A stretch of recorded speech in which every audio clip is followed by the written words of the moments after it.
જીવંતિકા માતને જય હો. શ્રાવણ માસના પહેલા શુક્રવારે આ વ્રતનો આરંભ કરવો. કોઈ પણ પ્રકારની અડચણ હોય તો બીજા શુક્રવારે પણ આ વ્રત થાય.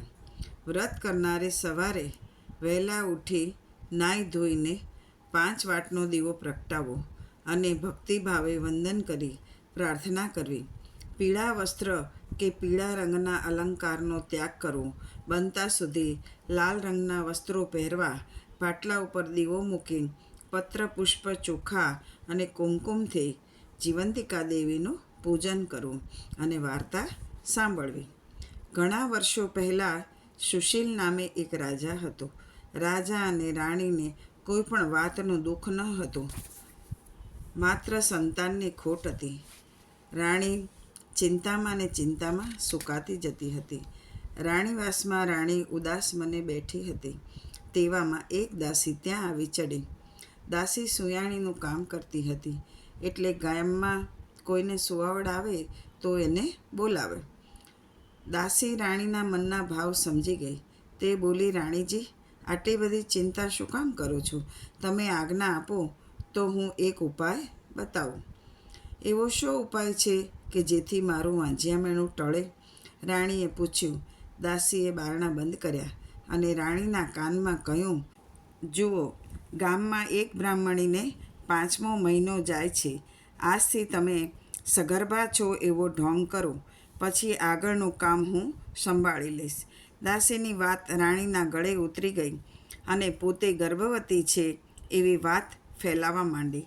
આ વાતને 4 મહિના વીતી ગયા. બ્રાહ્મણીએ દાસીને તેડાવી. મધરાત પછી તેને પુત્રનો જન્મ થયો. દાસી બધાની વિદાય લઈ ચાલતી થઈ. થોડી વારમાં બધા ઘસઘસાટ ઊંઘવા લાગ્યા. એવામાં દાસી પાછલી બારીથી ગોરાણીની ઓરડીમાં પેઠી અને બાળક ઉઠાવી રાણી પાસે લઈ આવી અને બાળક રાણીને આપ્યું. સવારમાં આખા રાજભવનમાં આનંદ આનંદ થઈ ગયો. સૌ કહેવા લાગ્યા, રાણીને કુંવરનો જન્મ થયો છે. રાજા રાણીનું વાંઝિયામણું ટળી ગયું છે. ગોરાણી જીવંતિકા દેવીનું વ્રત કરતી હતી, એટલે દેવી તેના બાળકના રક્ષણ કરવા માટે રાજભવનમાં આવ્યા. રાજકુમાર ઊંઘતો હોય તો પણ તે ઓશિકે ઊભા રહે. આમ ને આમ વર્ષો વીતી ગયા. રાજકુમાર અભય મોટો થયો અને થોડા વર્ષો પછી રાજા સુશીલનું મૃત્યુ થયું. અભયકુમાર રાજગાદીએ બેઠો. તે ઘણો દયાળુ અને ધર્મિષ્ઠ હતો. પ્રજાને પુત્ર સમાન પાળતો હતો. એક દિવસ તે પોતાના પિતાનું શ્રાદ્ધ કરવા ગયાજી જવા નીકળ્યો. ચાલતા ચાલતા તે થાકીને લોથપોથ થઈ ગયો હતો. એવામાં એક ગામ આવ્યું. અભયકુમાર ગામમાં એક વાણિયાના ઘરે ગયા અને કહ્યું, ભાઈ, મને આજની રાત રહેવા દેશો? ભલે ને ભાઈ, આનંદથી રહે. મારે ત્યાં અતિથિ ક્યાંથી? વાણિયાએ અભયકુમારને ઉતારો આપ્યો. વાણિયો પૂરો અભાગ્યો હતો. તેને ત્યાં જે સંતાનો થતા તે માત્ર 6 દિવસ જીવી અને 7મા દિવસે મરણ પામતા. વાણિયો બાપડો શું કરે? વિધિના લેખ કાંઈ મિથ્યા થાય? વાણિયાને ત્યાં પુત્રનો જન્મ થયો અને આજે 6ઠ્ઠો દિવસ હતો. એના મનમાં ને મનમાં એ તો રડતો હતો. પોતાને ત્યાં અતિથિને ઉતારો આપ્યો હતો, છતાં પોતાની ચિંતાના કારણે તે તેની સાથે વાત પણ કરી શકતો ન હતો. મધરાત થઈ ત્યાં તો વાણિયાને ત્યાં દેવી વિધાત્રા આવ્યા. વિધાત્રાએ બારણામાં પગ મૂકવા જાય છે ત્યાં તો દેવી જીવંતિકાએ આડું ત્રિશૂળ ધર્યું અને પૂછ્યું, દેવી વિધાત્રા, તમે અહીંયા ક્યાંથી? વાણિયાના દીકરાને આજે 6 દિવસ થયા છે, તેથી તેના ભાગ્યના લેખ લખવા માટે આવી છું. બહેન, શું લખશો? એના ભાગ્યમાં છે એ જ લખવું પડશે ને. લખીશ કે છોકરો કાલે સવારમાં મરણ પામશે. ના ના વિધાત્રા, તમે એવું કાંઈ નહીં લખી શકો. હું તમારી મોટી બહેન છું. તમારે મારી વાત માનવી પડશે. જ્યાં મારો વાસ હોય, જે ઘેર મારા પગલાં પડ્યા હોય, તે ઘરના બાળકોનું હું અમંગળ નહીં થવા દઉં. વિધાત્રા દેવીએ જીવંતિકામાંની વાત માનવી પડી. છોકરાના ભાગ્યમાં દીર્ઘાયુષ્ય લખી તેઓ ચાલતા થયા. સવાર થયું. પોતાના છોકરાને જીવતો જોઈ આશ્ચર્ય પામ્યો અને ઘણો રાજી થઈ ગયો. એણે તો આ યાત્રાળુ અતિથિના પગલાંનો પ્રભાવ માન્યો. તેથી તે અતિથિની ભાવપૂર્વક સરભરા કરવા લાગ્યો. અભયકુમાર ત્યાંથી ગયાજી જવા નીકળ્યો. વાણિયાએ એમને વિદાય આપતા કહ્યું, ભલે જાઓ, પણ વળતા અહીં થઈને જાજો. અભયકુમારે વાણિયાની વાત સ્વીકારી અને વિદાય લઈ ત્યાંથી ચાલવા માંડ્યો. ચાલતો ચાલતો અભયકુમાર ગયાજી પહોંચ્યો. પોતાના પિતાને શ્રાદ્ધ ક્રિયા કરી પિંડ આપવા હાથ લાંબો કર્યો ત્યાં તો એકને સાટે 2 હાથ દેખાયા, પરંતુ તે કારણ સમજી શક્યો નહીં. તેણે પંડિતોને પૂછી જોયું તો પંડિતોએ પણ કશો ઉત્તર આપ્યો નહીં. બીજો હાથ કોઈ દેવીનો હતો એવું જણાતું હતું. શ્રાદ્ધ ક્રિયા પૂરી થઈ. અભયકુમાર ત્યાંથી પોતાને ગામ જવા નીકળ્યો. જતાં જતાં માર્ગમાં પેલા વાણિયાનું ગામ આવ્યું. વાણિયાનો પહેલો દીકરો હસતો રમતો થઈ ગયો હતો અને ફરીથી તેને ત્યાં બીજો પુત્ર જન્મ્યો હતો. આજે પણ વાણિયાને ત્યાં પુત્ર જન્મ્યાને 6 દિવસ થયા હતા. અભયકુમારને જોઈ વાણિયો તો અડધો થઈ ગયો અને તેના ખરા ભાવથી આદર સત્કાર કર્યો. બાળકને જન્મ થઈ 6 દિવસ થયા હતા એટલે પાછા મધરાત થતાં વિધાત્રા દેવી આવ્યા.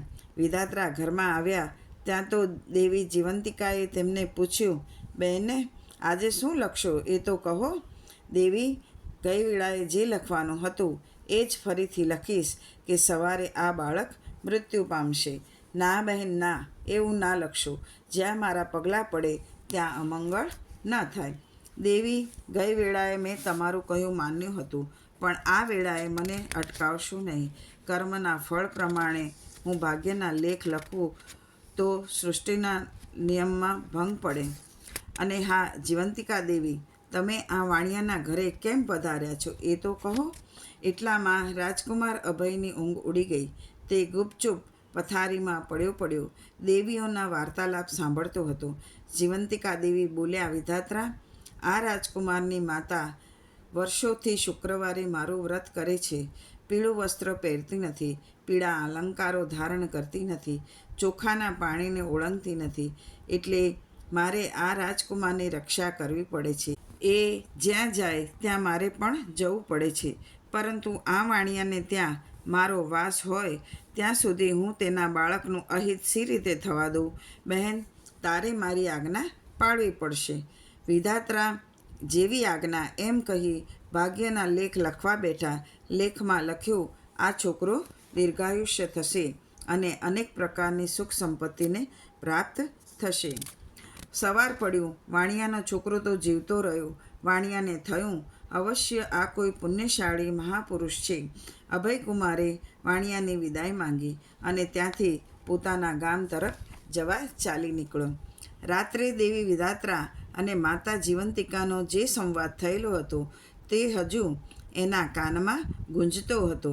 ઘરે જઈને તેણે રાણીને પૂછ્યું, માં, તમે કોઈ વ્રત કર્યું હતું? રાણીએ કહ્યું, ના બેટા, મેં કોઈ વ્રત કર્યું નથી. અભયકુમારને નવાઈ લાગી. તેનો ભેદ એને સમજાઈ ગયો. શ્રાવણ મહિનો આવ્યો. શ્રાવણ મહિનાનો શુક્રવાર આવ્યો. અભયકુમારે ઢંઢેરો પીટાવ્યો કે આજ રોજ ભવનમાં ઉજાણી છે, માટે સૌએ પીળા વસ્ત્રો ધારણ કરીને જમવા માટે આવવું. સૌ જમવા આવ્યા. પછી રાજાએ ગામમાં ફરી પૂછાવ્યું કે કોઈ આવવાનું રહી તો ગયું નથી ને? ત્યાં તો એક દાસી સમાચાર લાવી કે એક બ્રાહ્મણી જમવા આવવાની ના કહે છે. કહે છે, મારે જીવંતિકાનું વ્રત છે એટલે પીળા વસ્ત્રો પહેરીને હું નહીં આવું. અભયકુમાર આખી વાત સમજી ગયો. તેણે બ્રાહ્મણી માટે લાલ વસ્ત્રો મોકલ્યા. બ્રાહ્મણી લાલ વસ્ત્રો પહેરીને રાજભવનમાં આવી. મા દીકરો સામસામા મળ્યા ત્યાં તો બ્રાહ્મણીને ધાવણ ચડ્યું અને દૂધની સેરો છૂટી. સેર રાજકુમારના મોઢામાં પડી. બધાયને નવાઈ લાગી. બધા વાતો કરવા લાગ્યા કે આ શું? અભયકુમારે પોતાની માને ઓળખી કાઢી અને કહ્યું, હવે તમે આ રાજભવનમાં રહો. તમે જ મારી માં છો. બ્રાહ્મણીએ અભયકુમારને પૂછ્યું, બેટા, હું તારી માં છું એમ તને કોણે કીધું? અભયકુમારે માતાજીને કહેલી વાત કહી સંભળાવી અને ચમત્કારિક હાથના દર્શનની વાત પણ કરી. ત્યારથી આખા ગામની સ્ત્રીઓ પોતાના બાળકોની રક્ષા માટે જીવંતિકા દેવીનું વ્રત કરવા લાગી. સૌ ગોરાણીને પૂછવા લાગ્યા, ગોરાણી, અમે જીવંતિકાનું વ્રત સી રીતે કરીએ એ તો કહો. ગોરાણી બોલ્યા, બહેન, જ્યારે શ્રાવણ મહિનો શુક્રવાર આવે ત્યારે આ વ્રત લેવું. તે દિવસે પીળા વસ્ત્રો પહેરવા નહીં, પીળા વસ્ત્રો અલંકાર ધારણ કરવા નહીં, અને પીળા માંડવા હેઠળ બેસવું નહીં, ચોખાનું પાણી ઓળંગવું નહીં. માતાજીના નામનો 5 દિવેટવાળો દીવો કરવો, પૂજન કરી બાળકની રક્ષા માટે પ્રાર્થના કરવી, સાંકર અને કંસારનું નૈવેદ્ય ધરાવવું અને ધરાવેલા નૈવેદ્યનું એકટાણું જમવું. 9 વર્ષ પૂરા થાય ત્યારે આ વ્રતનું ઉજવણું કરવું. એક સૌભાગ્યવતી સ્ત્રી, એક કુમારિકા, એક બાળકને પોતાને ત્યાં નોતરી ફૂલહારથી તેમનું પૂજન કરી તેમને જમાડવા. દક્ષિણામાં બને તો લાલ વસ્ત્રો આપવા.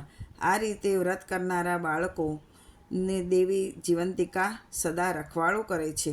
તેને ઊની આંચ પણ આવવા નહીં દે. દેવી જીવંતિકાના વ્રતના પ્રભાવે ગોરાણીને પોતાનો ગુમાવેલો પુત્ર મળ્યો અને માતાએ તેમનું રક્ષણ પણ કર્યું. આ રીતે વ્રત કરનારા બાળકોની દેવી જીવંતિકામાં હંમેશા રક્ષા કરે છે, તેમને સુખ સંપત્તિ આપે છે. જય મા જીવંતિકા, અમારા બાળકોની તમે રક્ષા કરજો. તમારા ચરણોમાં કોટી કોટી પ્રણામ. જીવંતિકા માતની જય હો.